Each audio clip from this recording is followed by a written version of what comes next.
Hi, I hope you're having a good day and keeping well. My name's Katrina McAvoy. I'm a researcher and writer currently doing a PhD at SHU. Today, I'd like to share with you a presentation I gave at the NECS European Network for Cinema and Media Studies conference in June 2021. I've been meaning to record this and share it for some time, but I suddenly felt the urgency to get this discussion out there as the conversation around new ways of working and new approaches to the archive is moving on. My paper discusses the concepts of fever, fragments, ashes and ghosts, and how we can use these ideas to understand and navigate the Stanley Kubrick archive. Let us not begin at the beginning, nor even at the archive. When entering the heterotopic archive space, it's easy to become engulfed by it, to trust in the order, and to believe that it contains the truth amongst its mysteries and secrets. In carrying out archive research, we must repeat Jacques Derrida's theory that the archive only contains traces of what happened, not the thing itself. To understand the cultural significance and philosophy of the archive, and to question its existence before we begin, is as vital to the research process as navigating the archive catalogue. I will start with an example from my own experience at the Stanley Kubrick archive to discuss the risks of interpreting archive data, the value of developing a robust theoretical framework, and the importance of drawing on other sources to verify your findings. Then, using the philosophical archival concepts of fever, fragments, ashes and ghosts, I will further discuss the issues of navigating the archive. Finally, I will summarise by suggesting a methodological toolkit to unlock the archive, allowing us to use the past to disrupt the present and imagine a different future. Traps and temptations. One must have a very strong and keen and persistent criticism in order to recognise and see through the mythology that is offered or imposed on one. There is an inducement to say, yes, of course, it must be like that. A powerful mythology. As a film producer completing a Masters in Creative Arts Management at the University of the Arts London in 2010, I began exploring the Stanley Kubrick archive.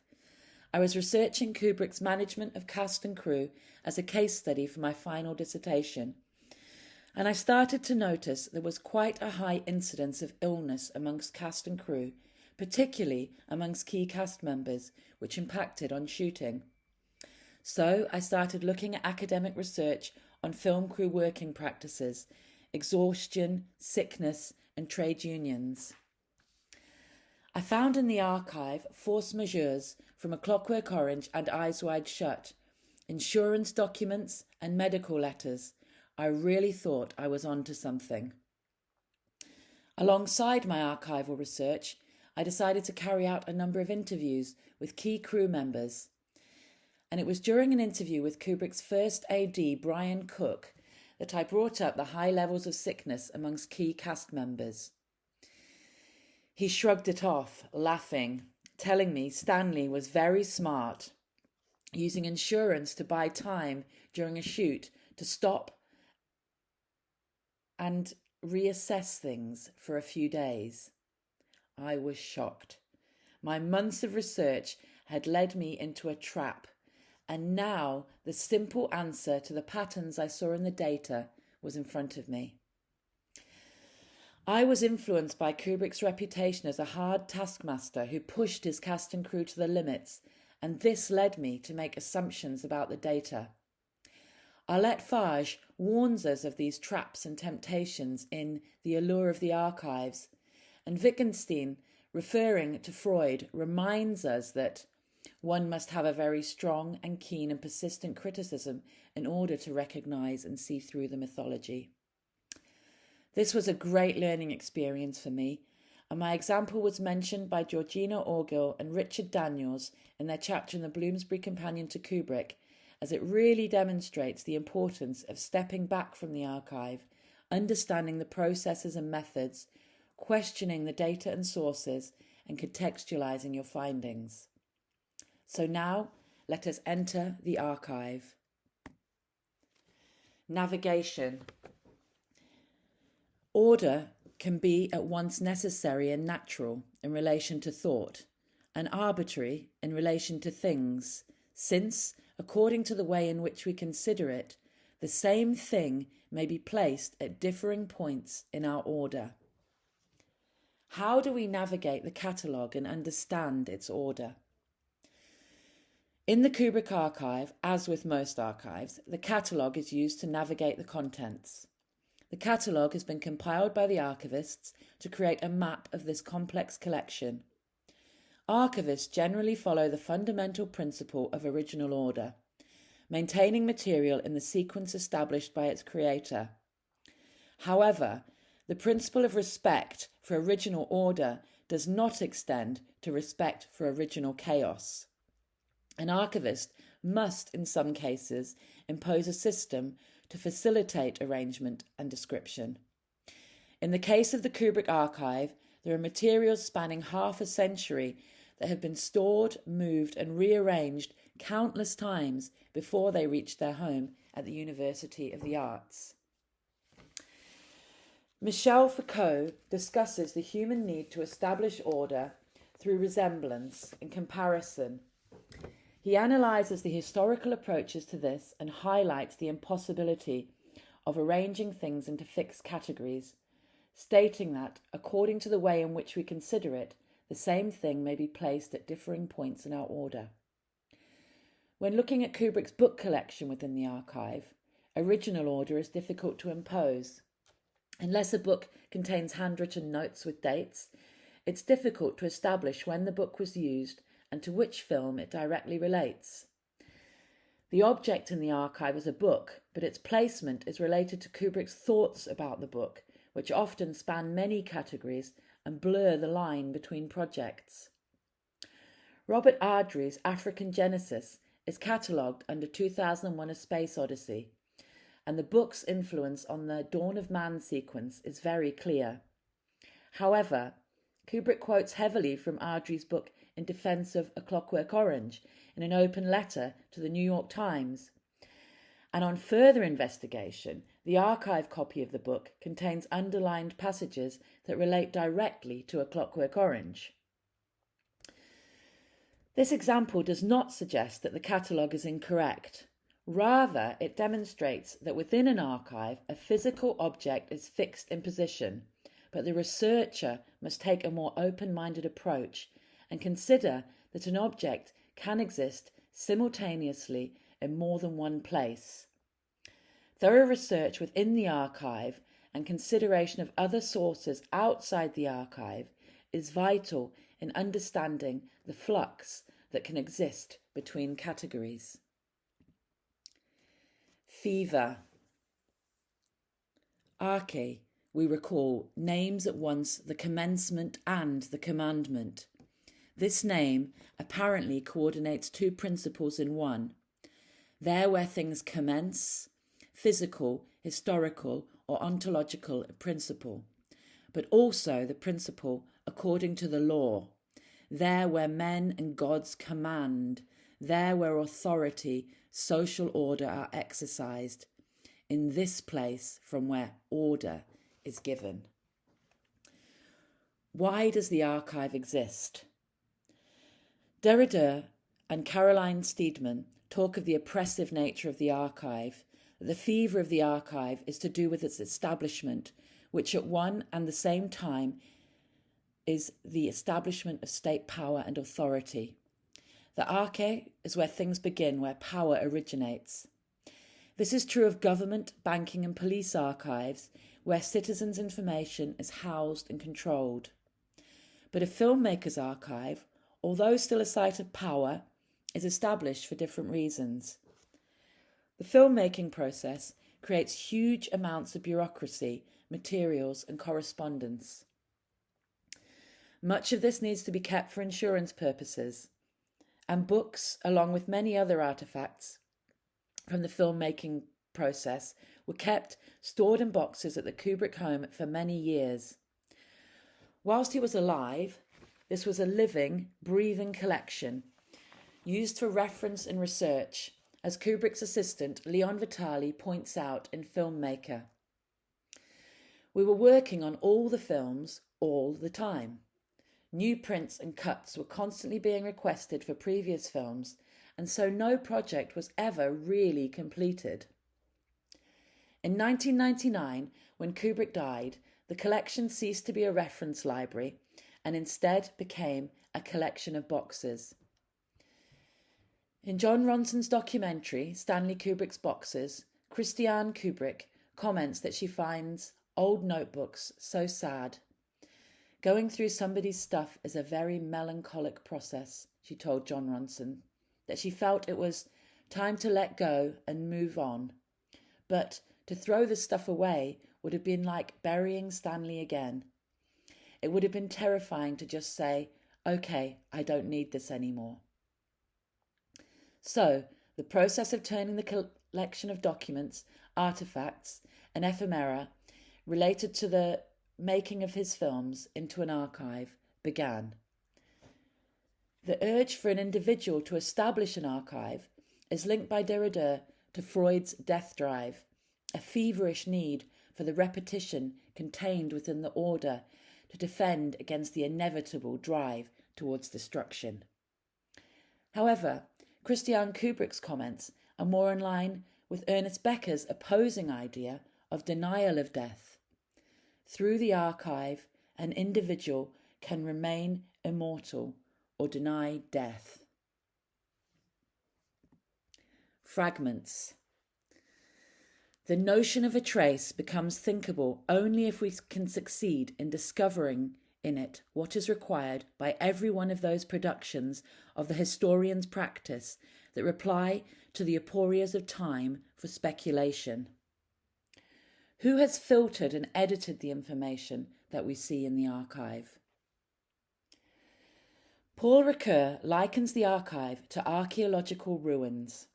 He and others, including William Urrutia, discuss the process of historical filtration, the preservation of materials deemed important or aesthetically pleasing to the sensibilities of a particular time, and the discarding of materials which may appear to have no value.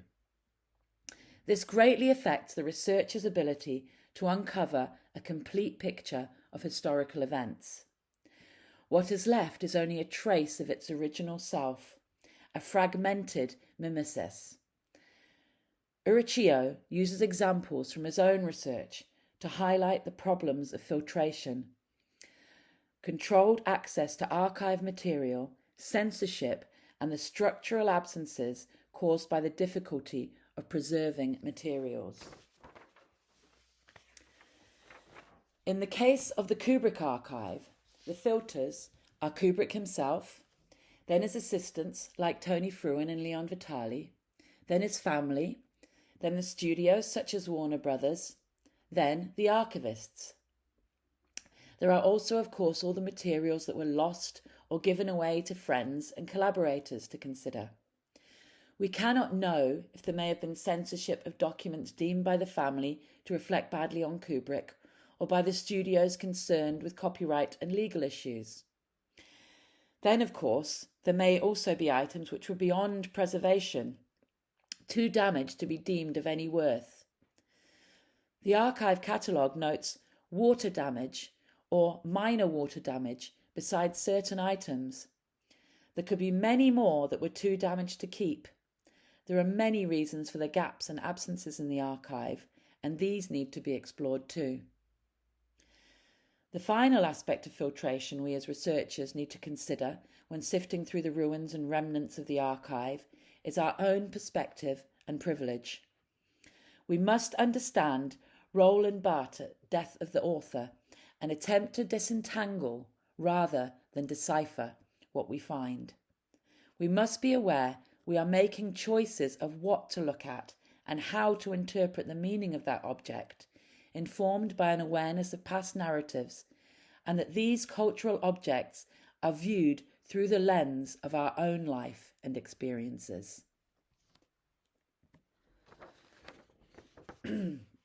Ashes. We will always wonder what, in this mal d'archive, he may have burned. We will always wonder, sharing with compassion in this archive fever, what may have burned of his secret passions, of his correspondence, or of his life, burned without him, without remains, and without knowledge, without a name, without the least symptom, and without even an ash. The most important question to ask is, what does the archive conceal? Derrida considers Freud's archive and what has been hidden or suppressed, what burned of his secret passion. What the archive conceals or suppresses is often more important and telling than what it contains. Michael Sheringham considers that the archive, despite its plenitude and profusion, invokes what is missing rather than what is present. Urrutia explores archives and absences, further encouraging us to look at the gaps and silences. Research from Kubrick's unmade films presents a challenge for interpretation. We cannot possibly imagine what these films may have been had they been completed. We cannot fully understand why certain projects were abandoned. It's been stated by Kubrick's assistant and brother-in-law, Jan Harlan, that Kubrick shelved Aryan Papers because Spielberg released Schindler's List and he didn't want to compete at the box office after his previous film, Full Metal Jacket, had suffered due to the timing of its release coinciding with another popular Vietnam War film, Platoon. But we can be sure that they would have been very different films on very different aspects of the Holocaust. So this theory does not fully explain things. Perhaps, as Christian Kubrick suggests, it was too depressing to focus on this subject, too difficult. We'll never really know the answer, and these unfinished projects and the large amounts of research materials associated with them haunt the archive and provide some of the most mysterious questions that the archive presents us with. Filippo Olivieri and Peter Kramer have investigated the evidence in the archive and beyond relating to these unmade films. By combining archival research with interviews and evidence from other existing sources, they've begun to untangle some of the myths and have presented exciting new evidence which helps us to understand these projects and their place in history. Ghosts. I'm haunted by the ghosts of those that have died, the living ghosts all around me, and the ghosts of those not yet born. Who is represented in the archive? How and by whom? In Ghosts of Archive, Vern Harris, Nelson Mandela's archivist, discusses the voices that are missing and suppressed within an archive. Using an intersectional approach, he advocates deconstructing the archive to uncover the hidden voices and to let the ghosts speak. Drawing on Karl Marx, Derrida, Achille Mbembe, and Frantz Fanon, he encourages a radical intervention in order for us to use an archive for social justice and to move away from its patriarchal impulses. In the case of the Kubrick archives, the tendency of the archive and of researchers is to reinforce the hegemonic, white, cisgendered, male auteur-based approach to film studies. There's been some excellent recent research from colleagues, including Lawrence Ratner, James Fennick, and Manka Perko, which begins to challenge this. I also believe we can go further in decentering Kubrick and exploring the archive as a repository of filmmaking history. By this process of deconstruction, we can give voices to the marginalised people that the archive suppresses and move towards a better understanding of the past. Unlocking the archive. To a very large extent, the historian is engaged in a battle against this world of spectres. The latter find, through written texts, a path to the existence among mortals, but an existence that no longer unfolds according to the same modality as in their lifetime. So to summarise, how do we use this information to unlock the archive? We must begin research into theory and cultural criticism before we enter the archive. The catalogue should be viewed as a guide to the contents of the archive, but the imposed categories may not give a complete representation of an object's position in history. We must constantly question our interpretation of information and consider the context in which documents and images were created. In order to avoid reinforcing myths and repeating the structures of domination, of patriarchy and white supremacy that flourish in the archive, we as researchers must constantly research, read, think, analyse, criticise and self-criticise. It must be considered that the archive only contains traces of the past, fragments of history. What's missing from the archive may tell us more than what is present. We must be aware that the archive does not exist in a vacuum and that triangulation of data from sources outside the archive is essential to thorough research.